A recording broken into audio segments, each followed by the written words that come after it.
I'm Jess. I work for Friends. Before I go any further, I gotta introduce my first mate here, Ollie. Thank you all for letting him wander around. He was actually diagnosed with doggy dementia a couple months ago, so he does a lot of pacing and he doesn't do well tied up. And he's always with me, so thanks for that. And earlier I mentioned my coworker Ken, who's in the back being my VR tech specialist. Thank you, Ken. Yay! So we work for Friends of the San Juans, which is a nonprofit located in the San Juan Islands, but our work expands over the greater Salish Sea area, and our mission is to bring people and nature together to protect the San Juan Islands and the Salish Sea. And I have a really fun job of being the Community Science and Education Director at Friends. I worked there for about 7 years. Before that, I talked to my table. I lived a cruising life in a Crelock 37 sailboat for a couple years in Mexico and a few years in French Polynesia. So crossed that big ocean, that big pond. And if you ever want to talk later about those stories, I got a bunch of them. It's very, very fun. And then I moved to the San Juan Islands, where I really found my passion job, where I get paid to go snorkeling and scuba diving and take underwater video, which is really cool. So if you did get a chance to experience the VR headsets, that is actually a part of a program that I developed, where it's a 3 to 5 day program where I travel around in schools with 15 headsets and do a whole curriculum around our marine food web. Talk about it. Next day, kids get to experience it and go swimming with it themselves through this pretty cool technology. I'd love to take every student actually in the water, but this makes it more accessible and less expensive and all of the things to be able to do that. And then also I have other programs, many other programs, but another really fun one I get to do, especially as a boater myself, is talk to wonderful yacht clubs like you guys and help provide boaters with just more information and knowledge and things that you can do to help when you're out in the water. So that's what we're going to talk about tonight. All right. Woohoo. That helps a lot, thank you. It works. Yeah.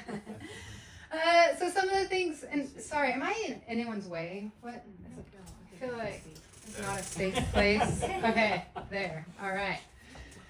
So some of the things we're going to talk about tonight. Who boats in the San Juan Islands? Oh yeah, talking to the right crowd. All right. So most of the things that we're talking about tonight is about some of the San Juan Islands and the ecosystem specific. But as you know, this is all over the Salish Sea too. So whether you're down in Bellingham and close to here, or up in BC, same types of habitat and ecosystem and wildlife. So it's really about leaving a clean wake or kind of like a small impact while enjoying the San Juan Islands. We're going to talk about bee whale-wise, some of the new boating regulations around the killer whales, a lot about eelgrass. Eelgrass is a very special, critical habitat that boaters play a big role in helping to protect, and how to do that. And then we're going to end our time tonight with a few ways that you can take action yourself.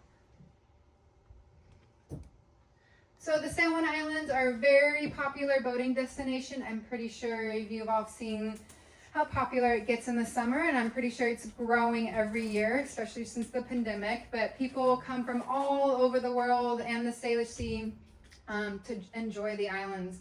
They're a really special place, as you know, where you get to experience lots of wildlife at the surface, beautiful nature, serene anchorages, and just a really special ecosystem. And a lot of that we see at the surface, but it's a lot of the stuff under the surface that helps support all that biodiversity, all that wildlife and nature that we get to see and interact with at the surface.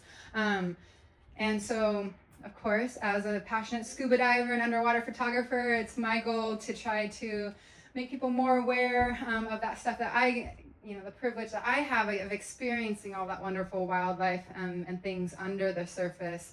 I try to bring that to life to those on the surface. And all these photos and stuff you'll see tonight are photos that I've taken. And one of my very special places, speaking of the special places under the surface, and if you didn't in the VR headset, you got to swim through the bull kelp beds on the west side of San Juan Island. And this is a picture I took of when the herring are coming through, which right now is actually herring spawn time, a very exciting time. But these are more the juvenile herring that are moving through the islands and the shorelines all year round on their migratory path. But this is like my church, my cathedral with the sunbeams coming down. Amen. Yeah, right? It's really, really special habitat. That's great. So like I said, green boating kind of refers to the ways that we can lessen our impact while we're out there. Because it's really about, one boat. It's individuals think, well, I'm just one boat doing this. It's not that big of a deal. But think of all of the boats. So it's that kind of cumulative impact of all of the boats out there. And that really adds up. And so there's easy things that we can do to lessen that. And these are kind of the 4 main best practices that we're going to talk about tonight. And this is also the 4 things that you can pledge to do to become an official green boater, which you probably all are already. But be whale wise, which includes this flag, which we'll talk about. Pump out, don't dump out. So does everyone know about the app that there's for this? Super handy if you don't have that on your iPad or cell phone. There's a pump out nav app that will show you where all the pump out stations are in the Salish Sea. Unfortunately not in BC yet, but they're working on that. Clean up all oil spills. This is a really, really important one. And the best thing we can do is keep our boat in good working conditions before we go out. Like this time of year, I have that on my list to do before I put my boat in the water. But keeping our boats in good working order, and then really even the small oil spills, even when we're fueling up on the dock, really going slow and being careful. I don't know if you guys heard about the Aleutian Isle spill out in the San Juans, that fishing boat that sunk. It was 2 years ago now. But when the flight people, they would do monitoring every morning to try to find where the oil sheen was and monitor it. They said that there was more small spills in the marinas in the San Juan Islands that had a bigger impact or a greater space covered than the actually big fishing boat they were so worried about. And so again, it's that oh, it's just me, the small spill, but it's that cumulative effect that it really is a lot, and it really is damaging to the water. And then anchor out of eelgrass, which we will talk about. So, killer whales. We are so lucky to have actually 2 types of killer whales that frequent these waters. The transient killer whales, which are the marine mammal eaters, and then the southern resident killer whales, which are the very highly endangered whales that they eat salmon and fish. So the fish eaters and then the marine mammal eaters.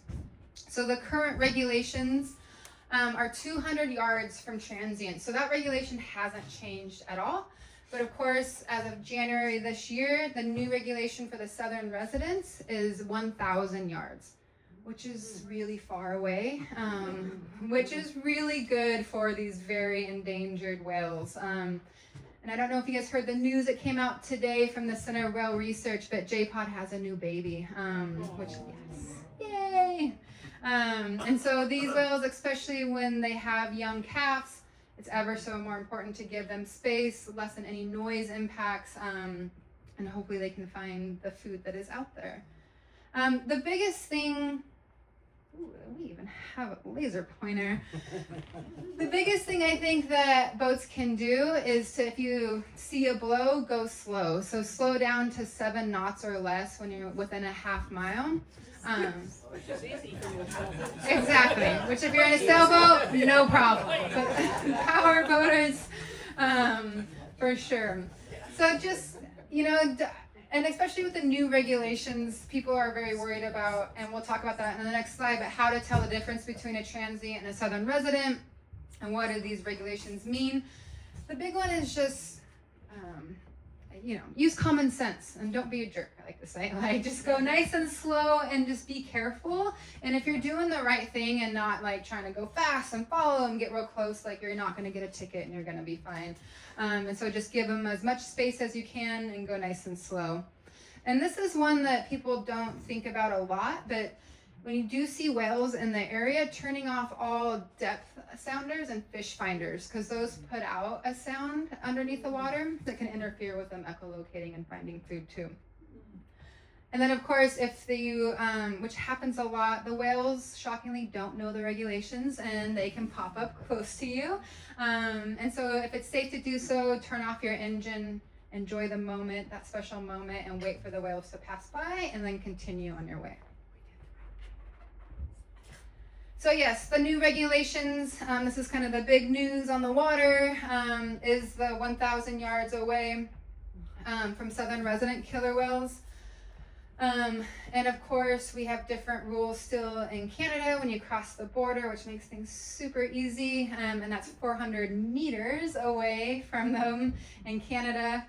And again, the same on both sides of the border, though, is the 7 knots when you're within a half mile of them. So how do you tell the difference between a southern resident and a transient? I would really recommend giving all whales space. The transients, while their population is doing really well, it's one of those things like we don't want to pressure them and then all of a sudden we're in the same issue that we are at the southern residents. But just if you are wondering, the main thing you can do, well, the easiest thing to do is by what they eat. So if you see them, actually I took this picture in Spiden Channel, just north of San Juan Island. They were actually hunting a porpoise. And I didn't get the picture of the porpoise flying in the air, but transients often play with their food. They're probably, and it's really cool to see, kind of sad for the prey, but they're often teaching their young how to hunt, and so they'll do things like this. And they often will leave carcasses around and things like that, so you see evidence, but that's kind of like the best way. If you see a killer whale with a porpoise on its nose or throwing in the air, that's going to be a transient killer whale, the marine mammal eater. And then really though, like scientifically, and it takes a really good pair of binoculars and like a trained eye, every killer whale has a unique saddle patch. So this is this marking behind its dorsal fin, and it's its unique identifier similar to a fingerprint. And so each whale is gonna, and that's how scientists and naturalists classify the different whales and name them and get to know them, is by these saddle patch markings. And then of course there's other like little things, the downward angle of the eye patch and all of these other things, but the saddle patch is the main thing. So if you are out in the water, you do see one of these boats. That's actually my summer job on the weekends. Is I captain Sound Watch. So on the US side, there's Sound Watch. On the BC side, there's Straight Watch. Very friendly crew out there. If you see one of these boats, wave them down. Very knowledgeable if you want to know more about the whales that are out there. They also, what we do is, it's a program through the Whale Museum, go out to every recreational boaters that are around whales, just making sure that they know what their regulations are and see if they have any questions. But also know a lot about like what family it is and the kids and how old they are and like fun facts. So not scary. And then the big thing is, so this was the scene where I took that photo of the transient breaching in Spiden Channel, and this was what was behind me. It can get crazy out there, and I'm sure some of you have seen days like this with the whale watching boats and so many boats out there. If you do want to whale watch and hang out for a few, the best thing you can do is just get in line behind these whale watching boats. They know the regulations. So if you're in line with them on the outside, you can just, not have to worry about breaking the laws, and you can enjoy and then be on your way. Another thing to know is if you see one of these flags, the whale warning flag, you can get one today if you take the pledge. They're in the toolkit, and fly one for your boat. They work similar to a diver's down flag. So if you see whales in the area, you raise that flag to alert other boaters. So same thing applies if you see a boat and they're like, what is that flag? Or, recognize that flag, that means there's whales in the area, to go slow down and pay attention to where they are. All right, eyes on the water. So as boaters, we really are, it's cool that, out there spread far and wide, and we are the eyes on the water. We see things. And it's also really cool that there's all sorts of organizations and entities that have hotlines and phone numbers and people on the other side of that are able to respond to things that you see. And so it's one way that we can really help out and let people know what's going on and what you experience out there, whether it's a hurt seal or sea lion that has an issue. called the Marine Mammal Stranding Network. By the way, all these numbers are in this green boater brochure that Ken has back there on the table, so you don't have to jot these down or anything. Law enforcement and harassment. This is especially around whales. If you see boats doing something they shouldn't be doing, it's really helpful to call and report that, and then WFW enforcement can take it from there.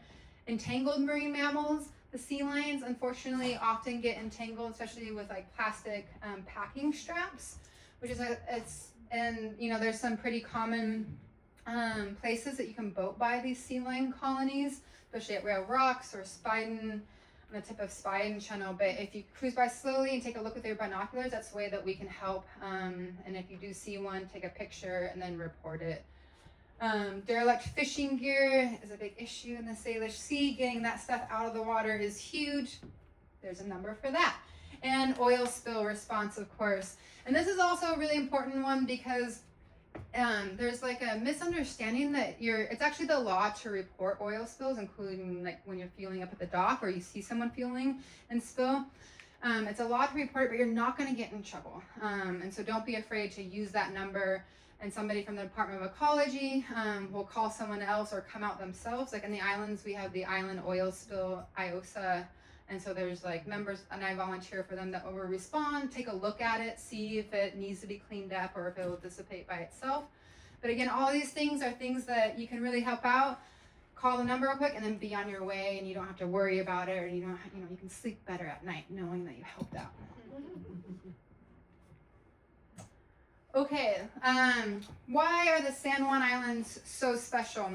It's really about all of the shoreline. Over, it's actually 407 miles of marine shoreline in the San Juan Islands. I think it's if you take that out and stretch it from Portland, Oregon, all the way up to Vancouver, BC, that's how much shoreline is out there. Many islands, depending on the tide. But it's really those marine shorelines that provides a lot of habitat and really helps support all the biodiversity. Like salmon, which bring in the endangered killer whales. So this is a critical feeding habitat in the islands for the killer whales, because salmon are traveling through, and this is a picture of Chinook salmon that I took also in the VR headsets. And this is 90% of the killer whale's diet is Chinook salmon. And Chinook salmon later this summer will be traveling up the San Juan Islands, mostly headed to the Fraser River when they're adults. But this map is way more important. So this isn't of those adult salmon headed back to the rivers, but this is of all the baby juvenile salmon. And when they're leaving their natal or home rivers, that's what these arrows are. So the bigger the arrow, the more juvenile salmon it is. And they're all headed to the San Juan Islands for rearing habitat, which means they're headed there to find food and shelter to get nice and big and strong before they head out to the Pacific Ocean. And it's actually two things that are proven. One is that salmon that rear in the islands have like a 90% better chance of survival than salmon that rear elsewhere, like along mainland shoreline. And then also, it's a fact that, sorry, it's blanked. But this is the most important part of a salmon's life cycle, is that time when they're really small, and as soon as they can go from eating plankton to forage fish, so their first protein, the better chance they have of survival. And forage fish.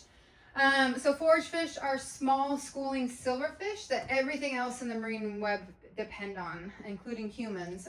So they're small fish, but have a really big job, a little bit mighty. And these are herring off San Juan Island. And forage fish depend on eelgrass. Yay, eelgrass! So this is where that important habitat comes in. And actually those herring need eelgrass to spawn and lay their eggs on. But other than that, eelgrass is known as a nursery habitat. So it means where things hide out in, and again can can grow up, spend time, and find food, find shelter, and have a good chance of survival. So not just for the herring that depend on it, but these are for baby salmon, for Dungeness crab. Any crab eaters in the room? Yeah. Then you should care about eelgrass. And so eelgrass is a flowering plant, so it actually needs sun to grow, photosynthesize. So it grows in 1 to 30 feet of water along the shoreline, which happens to be a really spot popular anchorages are. And so this is where boaters come in. Eelgrass habitat, unfortunately, around all the Salish Sea is on the decline for a lot of reasons, and it's a lot of reasons that we can't control. Warmer water temperatures, acidity, eelgrass wasting disease is a thing, and we're actually working on studying that in the islands. Docks, so when docks are built, they shade over eelgrass, and they can't get that sunlight like I just described. Shoreline development and runoff and pollutants, because this critical habitat is so close to the surface and the shoreline, you know, it really is impacted by everything that we do on land. But this one, boat anchors, is something we can do. And so when an anchor goes down into eelgrass, it will rip it up, and it has a very, very small percentage chance of ever growing back. Once eelgrass is out, it's really hard for it to grow back. And again, it's that cumulative impact of not just one boat, but boat after boat that it's anchoring in eelgrass. So how do you know? So there's this great organization called Friends of the San Juans that has worked with Department of Natural Resources in the islands to map eelgrass, because, right, if we're asking people to anchor out of it, we need to know where it is. We also need to know where it is and how it's doing for, you know, just to keep a pulse on it and keep track of how the eelgrass is doing. So on the table back there, we have this placemat for your boat. If you'd like one, please, thank you, Ken. Ken's got it back there. Take one before you leave tonight. But it has this map on it. We are working on getting it into working with Northwest Straits, so we have all the data for the San Juans, and working with other organizations up in BC too and around the Salish Sea to all input all of our eelgrass data into navigation systems, so it's a lot easier. Until then, this map is really handy. So the red is where the herring spawn, and so this is really critical habitat. So this is, if you're headed to any place like Blind Bay, Westcott, East Sound, where herring is actively spawning right now, and it's really excited. It's actually one of the largest herring spawn events we've had in the islands. And they're spawning on eelgrass, right? So if you're headed to one of these places, that's where you need to tie up to a dock if it's possible, grab a mooring buoy, and if you have to anchor, then pay extra attention. The light green is the deeper eelgrass, so if you anchor deeper than 25 feet of water at low tide, then you're good to go. And there's shallow eelgrass habitat like in Blind Bay where it's just not possible to anchor deep. But in those places, in the dark green spots, you can anchor deeper than 15 feet of water. Again, and we actually have shoreline signage in the islands too for site-specific details. This is trying to be as like easy as possible for the most people by categorizing like this. Hopefully soon we'll have the really specific information on the nav charts, and then also when you're in the islands we have big signs that show exactly where the eelgrass is in the herring spawn areas. I had a question. So Yeah. like 40 feet of water is fine? Yeah. Okay. Yep. It's pretty much 40 feet of water is fine because, again, it needs sunlight. And so it's only going to grow where sunlight can hit. And so it's really doesn't really grow deeper than 30 feet of water. So the idea is when we're planning our cruising trips or planning to go out to the islands or wherever you're going, take a look where you're going. Is there a dock or mooring ball to tie up to? Do I have to anchor? If I do, pull out my old handy eelgrass depth map. Pay extra attention to those spawning red areas. And of course, be safe and have fun out there. if you by chance, this is really for the San Juan Islands, but have a mooring buoy and needs an upgrade, so there's new mooring buoys can do a lot of damage to eelgrass if it's the old design. They have like blocks and then they have lines that kind of scour around. There's screw anchors. We have grant funding to help people upgrade their mooring buoys to have a midline float and to be more safe for the wildlife and habitat. Okay, this is where the fun part is, how you can take action and help. So you can become an official Green Boater ambassador and help me get the word out to other boaters, which would be really awesome and fun, I think. Ken has a sign-up sheet in the back if you're interested to put your email down. And really what I'm striving to do is just to create a community of boaters that are engaged and want to share things, get the latest news, and you know, it's all about kind of behavior change. And because I think, boaters want to do the right thing, right? And it's just about passing along this kind of information to be able to do that. And boaters want to hear from peers. And so having more boaters engaged in this community, spreading the word and talking to each other, I think the further impact will go. This is the pledge. So, okay, sorry. If you take the pledge, you get one of the toolkits, this really handy bag that has the 4 best practices on. You can walk to the market when you're at the marina and you're getting your groceries. People will see that and be like, I want one of those. You can tell them they too can take the pledge and get one. But it has the placemat in there. It has the whale warning flag. It's got some absorbent pads and fuel nozzle bibs to help soak up those things. Has the newest Be Whale Wise regulation card in there. And I think my favorite thing, the newest addition, are these crab gauges, which are made out of recycled fishing nets, which is really cool. So we have a bunch of those with us tonight, and Ken's got the iPad back there, or you can use your phone to take the pledge. And then we can do the Green Boater, the Ambassador Program, which is just volunteering 4 hours total, anytime. Not really strict rules on this, but coming, and actually the Women's Boater Group is helping me. Mimi is for the opening day parade. I'm passing along a bunch of this materials, and this is like the perfect ambassador example, is that they're going to have a table, and she's the Green Boating Ambassador for us, and she's going to help pass out the pledges and all of these materials. And that's kind of like the idea of the Ambassador Program, or signing us up to talk to other boating clubs or yacht clubs, or joining me on the docks in Friday Harbor this summer, which would be really fun. So that's what the Ambassador Program is. All right, and that is it, and I'm happy to take any questions you have.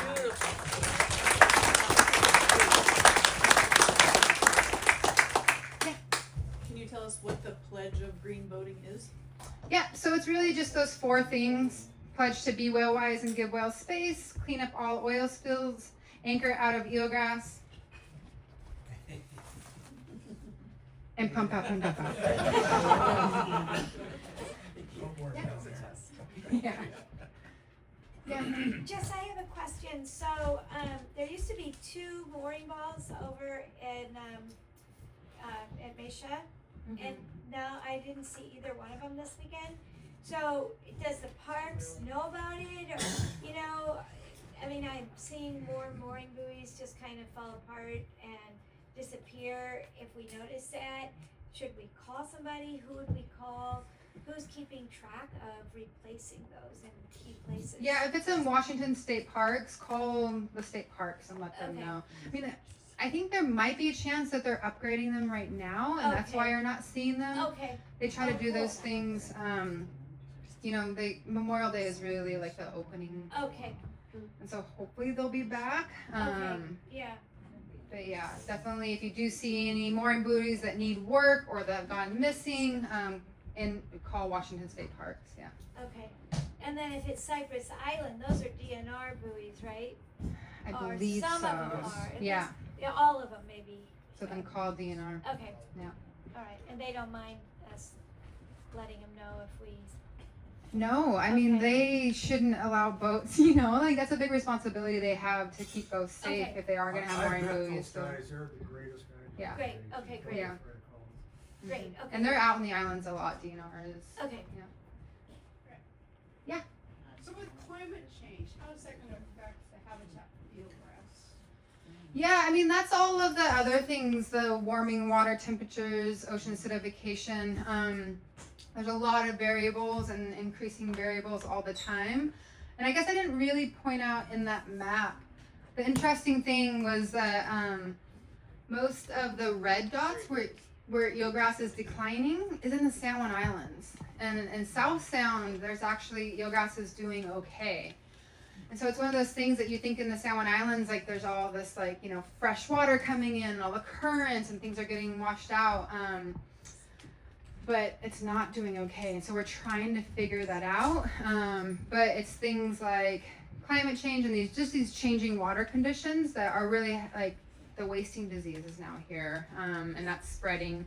We did snorkel surveys last summer to with Friday Harbor Labs, University of Washington, and DNR to study it. And unfortunately, all of the eelgrass beds that we tested in the islands had some wasting disease in it. And so it's similar to the sea star wasting disease and now eelgrass. You know, again, as the water is warming, these things just start spreading. And so it's not great.